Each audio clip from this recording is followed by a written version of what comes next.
Bom dia a todos. Em nome da Comissão de Valores Mobiliários, CVM, do CFA Institute, e Associação de Investidores no Mercado de Capitais, AMEC, tão como da CFA Society Brasil, que apoiou essa realização, iniciamos neste momento o evento A Retomada da Economia e o Papel do Mercado de Capitais. Ontem falamos sobre a necessidade de ampliar a educação financeira na sociedade e criar estratégias de inclusão para os diversos participantes do mercado. Hoje falaremos sobre o futuro do mercado de capitais e o caminho para a retomada do crescimento econômico. E faremos o lançamento da agenda regulatória da CVM para 2021. Convidamos para participar da palestra principal Caminhos para a Retomada o senhor Gustavo Montesano, presidente do Banco Nacional de Desenvolvimento Econômico e Social, BNDES. Gustavo, muito obrigado por sua participação e agora passamos a palavra para você. Obrigado, Jair. Bom dia a todos que nos assistem. Um grande prazer estar aqui falando com vocês nessa manhã. Queria fazer um agradecimento especial ao Marcelo Barbosa, presidente da CVM, pelo convite de estar aqui hoje. E o BNDES e a CVM estão cada vez mais integrados, dada a nossa conjunção de propósitos e a nossa visão de que o mercado de capitais é o caminho para o desenvolvimento do Brasil, desenvolvimento econômico, social e ambiental. E para falar de retomada de crescimento, para falar desse novo normal, a gente não pode deixar de falar de sustentabilidade, que é a retomada da economia, a retomada do desenvolvimento social e ambiental.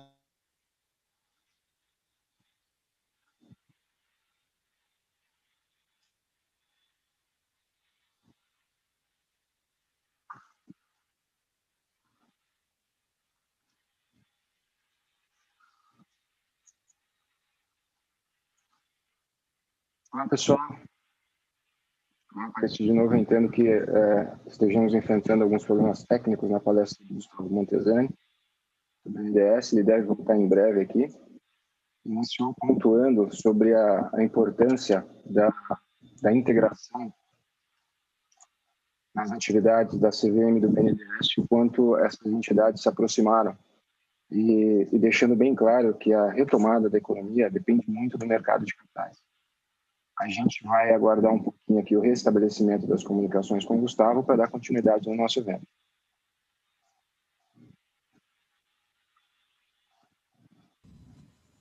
Jair, você me escuta? Eu te escuto. Você me escuta? Caiu até que parte, desculpa? Caiu quando você estava falando sobre a integração, né, entre a CVM e o BNDES, a importância, e também a importância que o mercado de capitais tem para a retomada do crescimento econômico. Perfeito. Então, retomando aqui essa pequena interrupção tecnológica, a retomada ela se dará pelo caminho da sustentabilidade, que a gente está usando o jargão de ASG como acrônimo para falar de uma forma mais simplificada disso. E para explicar e dizer por que o caminho da retomada econômica, mercado de capitais, empresarial, ela vai se dar pelo caminho ASG, sustentabilidade, eu vou usar aqui dois chapéus para ilustrar esse argumento. Primeiramente, o chapéu de um investidor, de alguém que está tomando decisões de alocação de capital, e segundo, sobre o papel de gestor, um gerente, alguém que gere algum tipo de empresa, departamento, alguma atividade em que você tem essa função de gerir pessoas e negócios.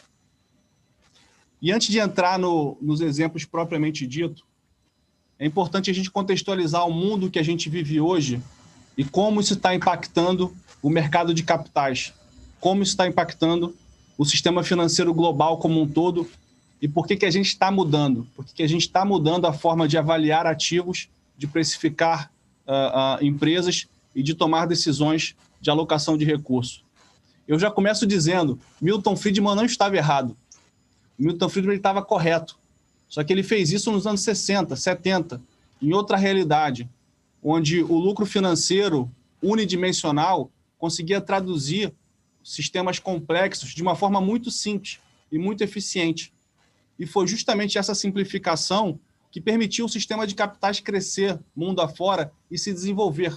Uma simplificação genial, muito bem feita, que era totalmente adequada para aquele momento, e agora ela está evoluindo. Estamos dando mais um passo de complexidade, um passo que a tecnologia nos permite dar. Então, começo dizendo, Milton Friedman não estava errado, ele estava certo. E cabe a nós agora fazer a evolução dessa teoria que, dos últimos 50, 60 anos, criou esse mercado financeiro lindo e capilarizado que a gente conhece. E naquela mesma época de Milton Friedman, começou na sociedade judaico-cristã ocidental o conceito da sustentabilidade. E a primeira força expoente social que trouxe de uma forma vocal o conceito da sustentabilidade para esse nosso mundo judaico-cristão ocidental foi a contracultura americana. Na contracultura americana dos anos 60, foi que esse conceito de sustentabilidade começou a emergir.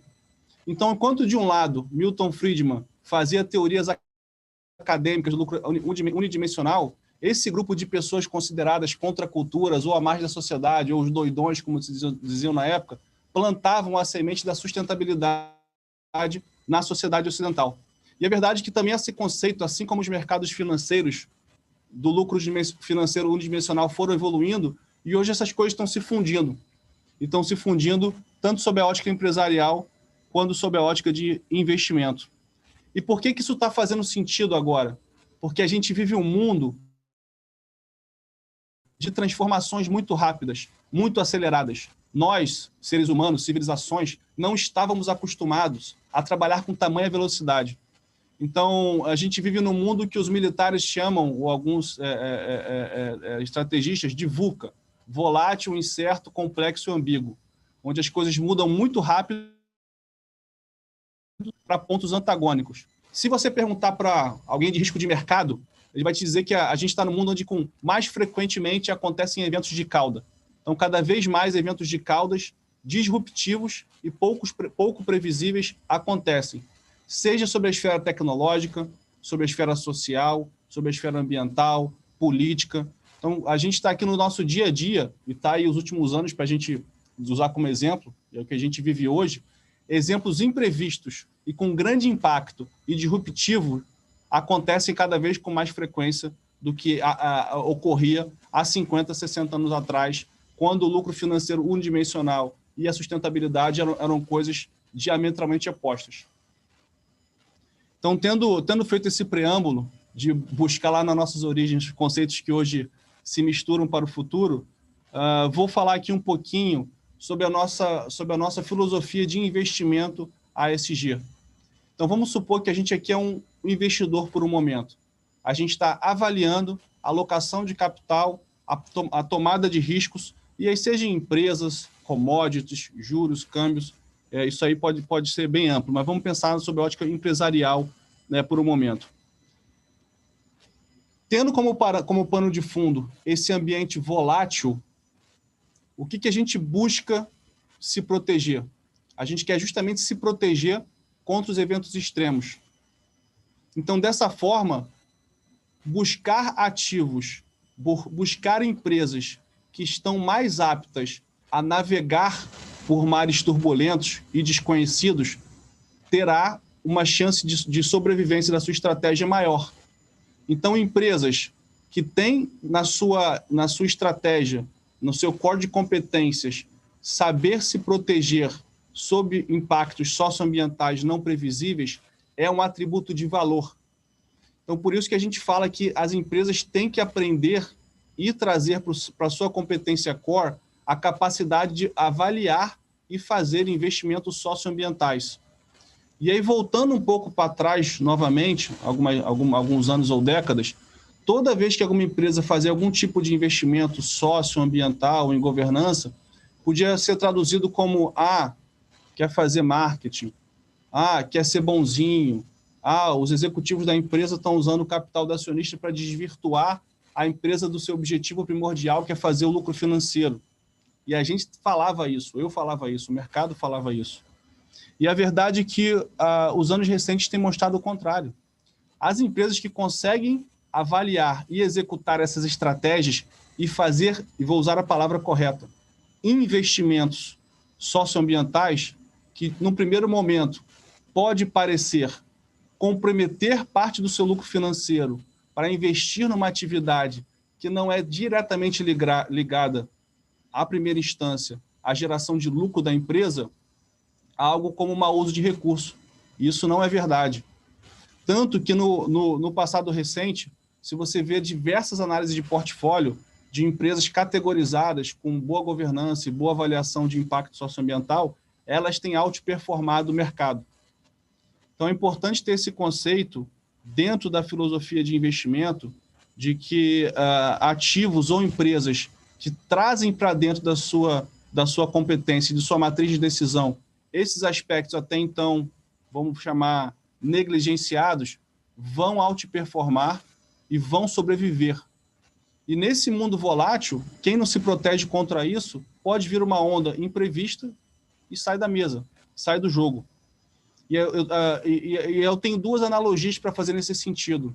Imagina que é como se a empresa estivesse comprando seguro. Então, no mundo onde você tem muita volatilidade, fazer investimentos em seguros, em proteção contra eventos inóspitos e de grande intensidade, tem um bom retorno. Então, a empresa reduz um pouquinho seu lucro financeiro no primeiro momento e vai comprando seguros de diversos ângulos de coisas que podem acontecer com baixo grau de previsibilidade para poder justamente sobreviver àquele momento. E a gente está convencido de que isso vai virar mainstream.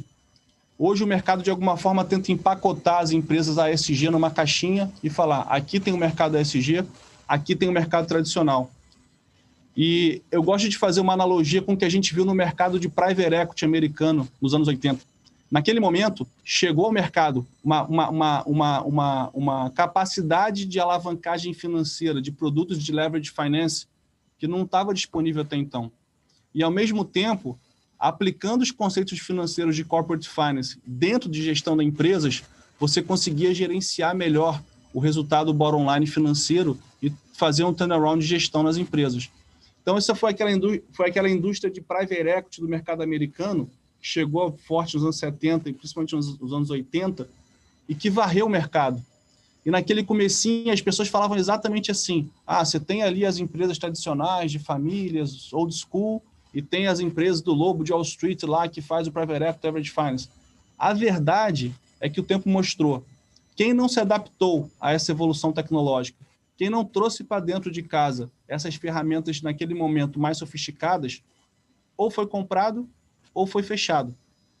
Então, essas novas tendências, esses novos ciclos de avaliação de empresas e que impactam a gestão também, são sempre assim. A gente tenta categorizar os mercados, tenta clusterizar, e no final as estratégias vencedoras elas acabam se provando darwinisticamente mais vantajosas e acaba se tornando mainstream.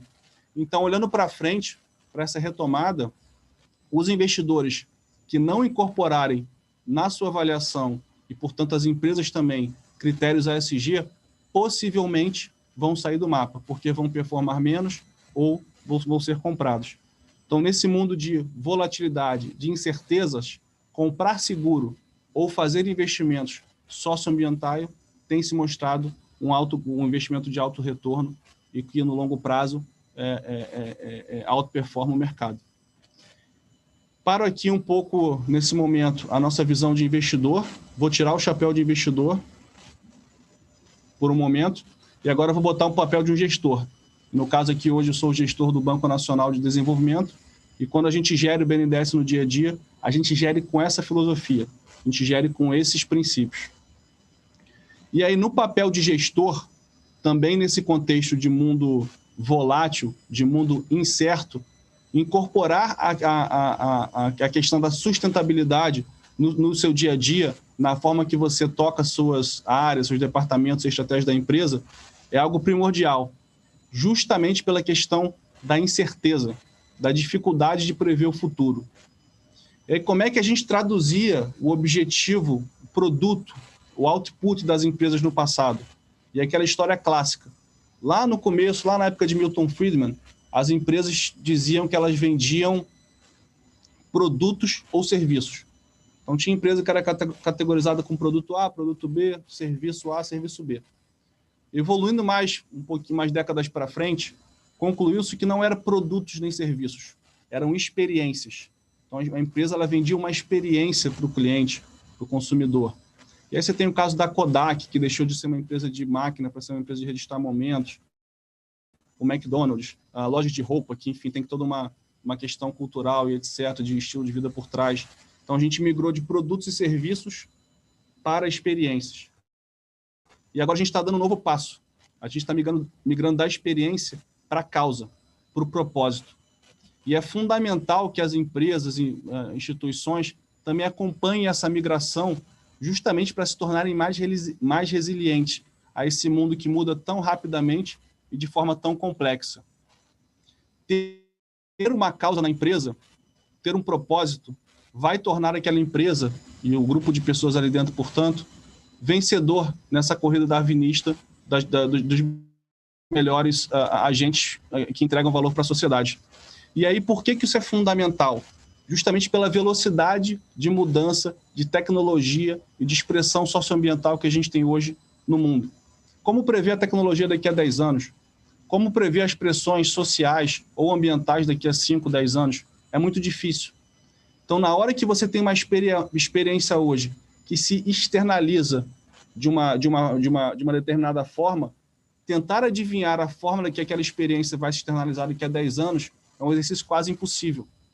Na hora que você tem uma causa, que você tem um propósito, explicar para pessoas que você vai manter aquela causa, aquele propósito daqui a 10 anos, todo mundo vai entender.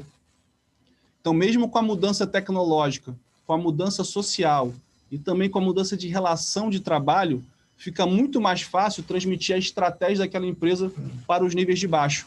Porque a tecnologia muda, a relação social trabalhista muda, a forma de expressar as nossas visões mudam, mas a causa não muda. E a causa da CVM tem um mercado de capitais eficiente, tem um mercado de capitais desenvolvido, causa do BNDES desenvolver o nosso país socioambientalmente. E cada empresa, cada instituição vai tendo a sua causa. E se prender a isso, se prender a esse conceito, vai tornar essa empresa mais ágil, mais flexível, mais adaptável e acompanhando as mudanças tecnológicas. E essa empresa ela pode mudar de produto, pode mudar de serviço, pode mudar de experiência, mas sem perder a causa. Então, isso traz para a empresa uma agilidade incomparavelmente maior do que quem trabalha naquela hierarquia fechada, vamos chamar assim, unidimensional, e preso a um simples produto ou um simples serviço. Isso torna-se ainda mais importante e mais fundamental na hora que as relações societárias e trabalhistas também tornam-se mais complexas, o que a gente tem chamado do ecossistema empresarial. A relação trabalhista hoje ela está mudando e olhando para frente vai ficar ainda mais diversificada. Um gestor de empresa hoje não tem mais simplesmente clientes, fornecedor e empregados, não é isso. Você tem empregado part-time, você tem empregado full-time, você tem consultor, aí você tem um fornecedor que é teu sócio numa joint venture, você tem uma fintech ali que você está fazendo um lab para desenvolver alguma coisa, você tem o cliente, ele pode ser teu parceiro. Então, toda a quantidade de relações que um gestor tem que coordenar num ecossistema é extremamente complexa, diversificada, e isso tende a aumentar.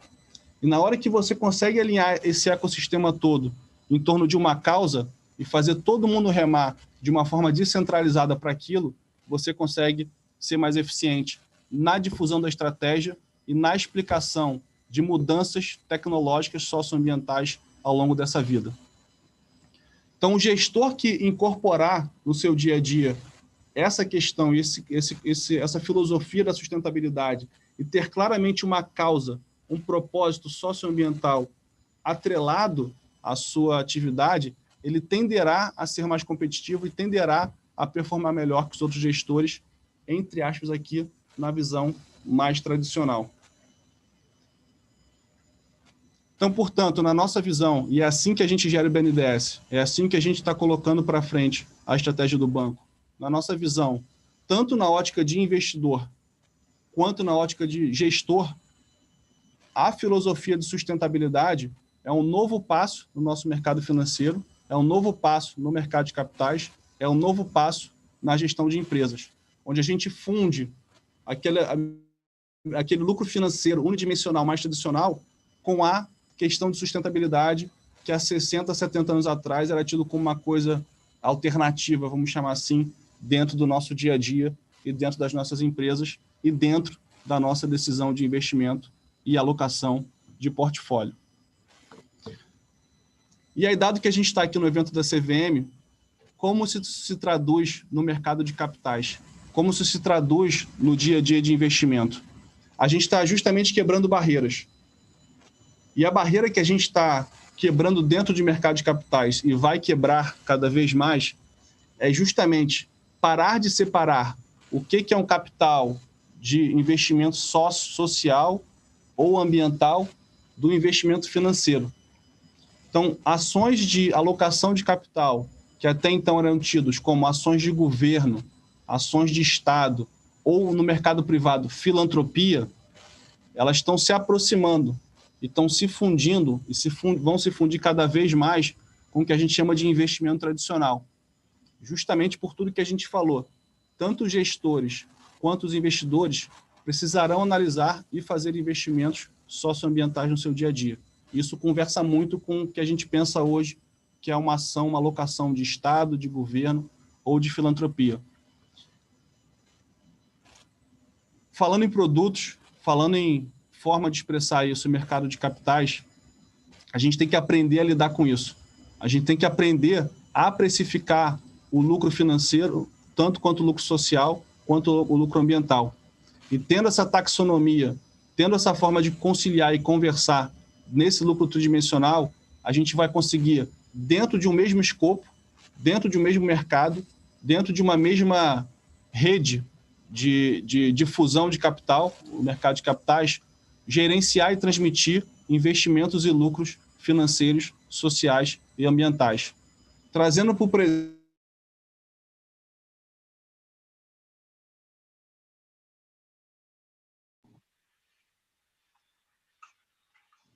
Pessoal, a gente acabou de presenciar mais um pequeno problema técnico aqui com a apresentação do presidente do BNDES, Gustavo Montezano. Uma apresentação que vem sendo interessantíssima. Ele está praticamente dando para a gente aqui uma aula de antifragilidade empresarial e de investimentos, que eu acho que todo empresário e investidor deveria ser capaz de assistir. Aqueles que estão entrando agora, o Gustavo ele falou... só um minutinho. O Gustavo Montezano, presidente do BNDES, ele falou aqui sobre investir em ESG pode ser uma espécie de seguro contra risco de cauda. Né? Para quem não conhece essas questões aí, procurem os livros do Taleb, né? É uma teoria aqui talebiana e para quem gosta aqui dessa questão de antifragilidade, né? E que basicamente discute tudo aquilo, todos aqueles eventos que são realmente imprevisíveis. Existem seguros, diversos seguros para eventos mais previsíveis, mas aquelas questões imprevisíveis representam aquilo que a gente chama de risco de cauda. O Gustavo também disse que investir em ASG pode ser uma espécie de seguro contra o risco de cauda. Então, os investimentos responsáveis também são seguros, porque quando você tem um problema social, você tem um problema ambiental, isso pode afetar o resultado da sua empresa e de seus investimentos. Então, quando você investe ali, isso já é uma espécie de seguro contra esse risco de cauda, contra esse dano social ou ambiental que a empresa ou os investimentos podem vir a causar. Ele disse também que aqui, em um mundo de incertezas, né, esse termo que a gente vem usando aí com frequência, que é o VUCA, né, nesse mundo de incertezas, nesse mundo tão volátil, comprar seguros e investir em empresas responsáveis podem gerar bons resultados. E as empresas que não fazem podem, inclusive, sair do mapa. Então, essa é uma mensagem muito forte aqui do presidente do BNDES. Outra coisa interessante aqui, já na última parte aqui da entrevista dele, enquanto ele ainda estava online, ele disse que depois de produtos e serviços, né, na história econômica, os consumidores, as empresas, focavam muito em exaltar os produtos e serviços. A gente teve uma mudança depois que passou para a experiência, né? E agora os consumidores e as empresas começam a dar muita ênfase para a questão da causa. Então, o que ele diz aqui? Que a empresa, os investidores, eles têm que buscar uma causa, não mais um produto, um serviço, ou até mesmo a experiência de compra, como se diz. Então, assim, causa é a palavra, acho que principal dessa segunda parte da apresentação do Gustavo. Ele disse também que explicar a experiência em 10 anos é muito difícil, né? Explicar o produto ele vai mudar, a espécie do serviço vai mudar também. Então, você provar para os seus investidores que daqui 10 anos aquele produto ainda vai ser vendável, que ainda é escalável, ou o serviço, é muito difícil. Agora, quando a empresa, o investidor, o fundo de investimento, ele tem uma causa, ele tende a ter mais longevidade, porque ele pode alterar seus produtos, pode alterar os seus serviços, mas ele vai sempre buscar essa mesma causa. É mais compreensível você vender essa ideia. Produtos e serviços podem mudar, mas a causa não. O Gustavo deixou bem claro. As empresas têm de ter uma causa que deve ser perseguida no longo prazo, e não somente a empresa, mas todo o seu ecossistema, pois a empresa ela depende lá dos seus fornecedores, dos seus consumidores, você tem os seus funcionários, colaboradores e terceirizados. Então, o ecossistema também deve estar envolvido nessa questão de causa. E todo esse ecossistema deve perseguir essa causa também. O Gustavo já está voltando. A última mensagem aqui, o resumo é: não devemos separar investimento em ESG do investimento tradicional. A tendência é que os dois se tornem uma coisa só. Então agora, deixa eu verificar aqui, eu acho que o Gustavo já voltou e vamos colocar ele aqui de novo na tela para vocês. Obrigado, Gustavo. Obrigado pelo resumo aí. Como vocês veem, aula. Eu que agradeço e tenho certeza que a audiência também. Uma aula de antifragilidade. Como vocês veem, os desafios tecnológicos cada vez mais presentes, né, na vida real. Mas para fechar aqui a minha colocação, o resumo é um pouco isso aí que eu já estava falando. Esse mundo muito volátil, que muda muito rápido, que tem cada vez mais eventos de cauda, disruptivos e com alto impacto, a gente tem que se concentrar na nossa essência. Buscar como a gente agrega valor para a sociedade, para o meio ambiente, aqui para o coletivo, tanto em lucro financeiro, social e ambiental, e buscar esse equilíbrio. Isso nos torna perene. Então, a gente está juntando hoje o que veio para a vida ocidental lá na contracultura americana dos anos 60, com o que o Milton Friedman falou nos anos 60, 70 também. Então, essa coisa está virando uma coisa só, seja no visão do investidor, seja na visão do gestor e, portanto, também no mercado de capitais. E aí temos aí o desafio de criar produtos, de criar mecanismos, de criar taxonomia, para que, assim como a gente fez com o lucro financeiro, a gente também consiga fazer com o lucro social e com o lucro ambiental. Ter uma forma simples e eficiente e digitalizada de troca para que a gente possa capilarizar essas relações mundo afora. E aí, qual que é a mensagem final que eu deixo aqui, Jair, para todos que nos assistem? Seja aqui gestores, investidores, empresários.